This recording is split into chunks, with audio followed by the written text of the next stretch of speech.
මේක 1982 31 වෙනි ප්‍රශ්නේ. හරිද?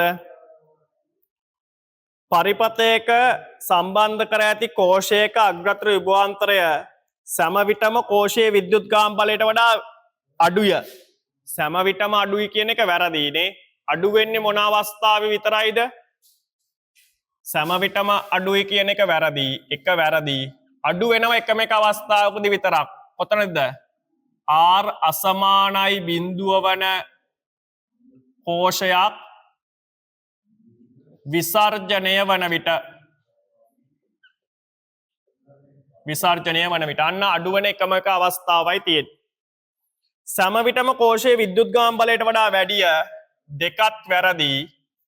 දෙකත් වැරදි. නමුත් වැඩි වෙන එකම එක අවස්ථාවක් තියෙනවා. මොකද්ද? R අසමානයි බිඳුව වන කෝෂයක් ආරෝපණය වන විට. මේ තියරි දැන් ඔබ දන්නවා හොඳ. ඊට පස්සේ අංක 3 සෑම විටම කෝෂයේ විද්‍යුත්ගාම බලයට සමානය. සෑම විටම සමානයි කියන එක වැරදි. මට ඒක අවස්ථා දෙකකට වෙන් කරන්න පුළුවන්. R සමානයි බිඳුව වන කෝෂයක් ඕනෑම පැවතුම් අවස්ථාවක තිබෙන විට. හරිද? මේ පැවතුම් අවස්ථාවක් කියන වචනය සමහර විට පොත්පත්වල හරි පේපර් වල එහෙම නැතුව ඇති. හොඳ. يعني කෝෂයකට ඉන්න පුළුවන් විදි තුනක් තියෙනවා කියන එක.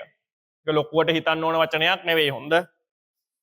හරි. එතකොට R සමානයි බිඳුව වන කෝෂයක් ඕනෑම පැවතුම් අවස්ථාවක තිබෙන විට. මෙතනදි ගත්තට පස්සේ නැත්තම් R අසමානයි බිඳුව වන කෝෂයක් තුලින් ධාරාව නොගලන විට. ධාරාව නොගලන විට. ඊට පස්සේ ළමයි අංක 4 ප්‍රශ්නය ශුන්‍ය වේ කියන එක. ශුන්‍ය වෙන්න පුළුවන් අවස්ථාවක් තියෙනවා. නමුත් හැම විටම ශුන්‍ය වේ කියලා කියන්න බෑ. ඒකත් වැරදි. ඒක ගැන විශේෂ පැහැදිලි කිරීමක් කරන්න තියෙනවා. මම ඒක කරන්නම්. හරිද? ඒක වෙනම අමතර කරුණක් යටතේ කරන්න තියෙන්නේ. පස්වෙනි කරුණ 5 පරිපථයේ ඉතිරි කොටස මත රඳා පවතී. ඔව් ඇත්තටම ළමයි පරිපථයේ ඉතිරි කොටස මතනේ මේක රඳා පවතින්නේ.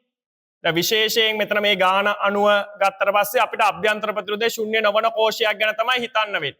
මොකද අභ්‍යන්තර ප්‍රතිරෝධය ශුන්‍ය වන කෝෂයක මොන අවස්ථාවේ තිබ්බත් වෙනස් වෙන්නේ නැහනේ. ඒතර මේ ගානේ එක එක තැන් ප්‍රශ්න කරන නිසා අපිට සලකන්න වෙන්නේ අභ්‍යන්තර ප්‍රතිරෝධය ශුන්‍ය නොවන කෝෂයක්. හරි. එහෙනම් මෙහෙම ගත්තාම මේ විදියට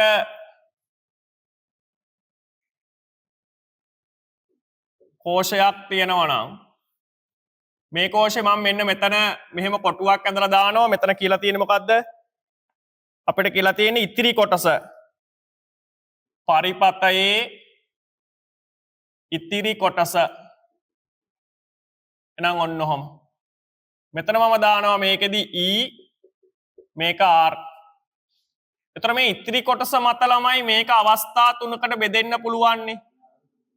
මේ ඉතිරි කොටස නිකන් ප්‍රතිරෝධයක් වගේ වුණා නම් මේ ඉතිරි කොටස ප්‍රතිරෝධයක් වගේ වුණා නම් මෙතනින් ධාරාව එළියට ගලනවා. එතකොට V සමානයි E ඍණ IR.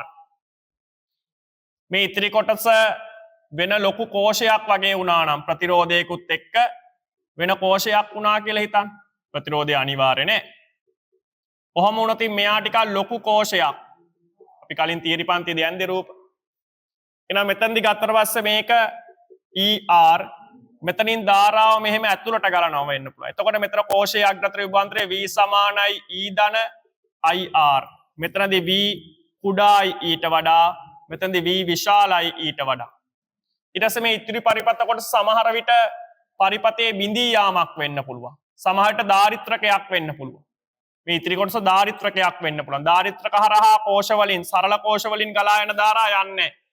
ප්‍රත්‍යාවර්ත ධාරා නම් යනවා. අපි ඒව ගැන පස්සේ බලමු. මෙහෙම පරිපථය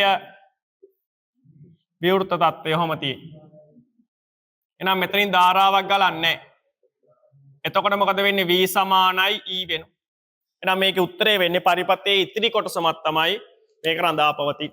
හරි. අවශ්‍ය දේවල් ලියා ගන්න උත්තරේ අංක 5 කියන එක. උත්තරේ අංක 5 කියන එක. හරි.